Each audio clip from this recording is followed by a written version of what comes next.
9 मई 26 नवंबर ये तो बहाना था।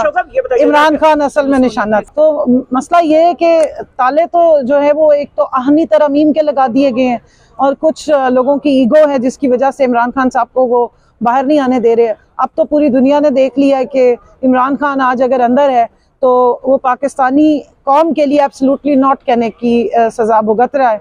जो एब्सोल्युटली यस कहते हैं उनको बड़े बड़े तमगे मिलते हैं और जो एब्सोल्युटली नॉट कहने की जिसने जुर्रत की है वो 2 साल से जेल में है। यहाँ 26 नवंबर के केसेस लगे हुए हैं और आपने देखा पूरी पीटीआई जो है वो इंसलाद दहशतगर्दी की अदालतों में आपको नजर आती है। जब से ये 9 मई के बाद पाकिस्तान तहरीक इंसाफ की लीडरशिप को दहशतगर्दी की अदालतों में घसीटा गया है, बाहर दहशतगर्दी बहुत बढ़ गई है क्योंकि जो असली दहशतगर्द हैं उनको खुली छुट्टी मिली हुई है कि वो जहां दिल करे धमाके करें, जहां दिल करे वो मासूम शहरियों की जान माल के साथ खेलते हुए नजर आए। तो ये सारे एक सियासी जो निशाना बनाया जा रहा है इंतकाम का, ये वो कार्रवाइयाँ हैं। सबको मालूम है कि झूठे केसेस हैं। हम लोग तो 26 नवंबर को यहाँ थे ही नहीं इस्लामाबाद में। अहमदपुर शर्किया से रवाना हुई हुई थी और रास्ते में कहीं फंसी हुई थी। 27 को मैं यहाँ पहुंची हूँ तो 28 की रात को मेरे अरेस्ट वारंट निकले हुए थे।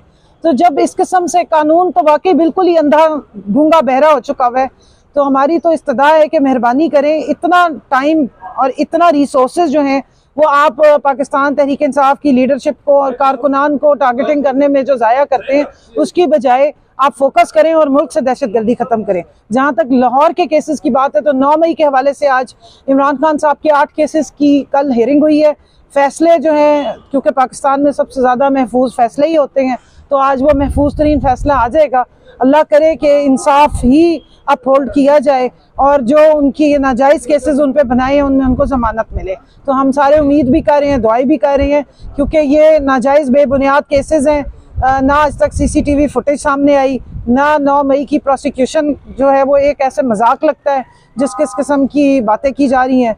तो बाकी सारा कुछ तो बहाना ही था। 9 मई 26 नवंबर ये तो बहाना था। इमरान खान असल में निशाना था। कमल साहब ये बताइएगा कि आज लाहौर हाई कोर्ट का बड़ा फैसला अगर आज जाता है जिसमें जमानत कंफर्म कर ली जाती है, तो उसके बाद जो है वो अल कादर का केस है उसमें भी अगर जमानत हो जाती है तो इमरान खान की रिहाई का रास्ता फिर भी कोई रास्ता है जो रोक सकता है रिहाई के हवाले से?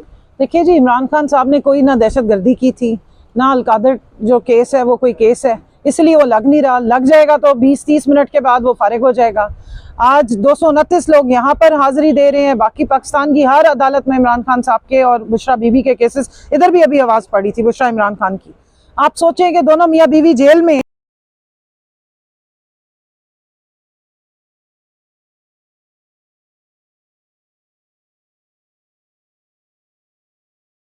तो मसला ये है कि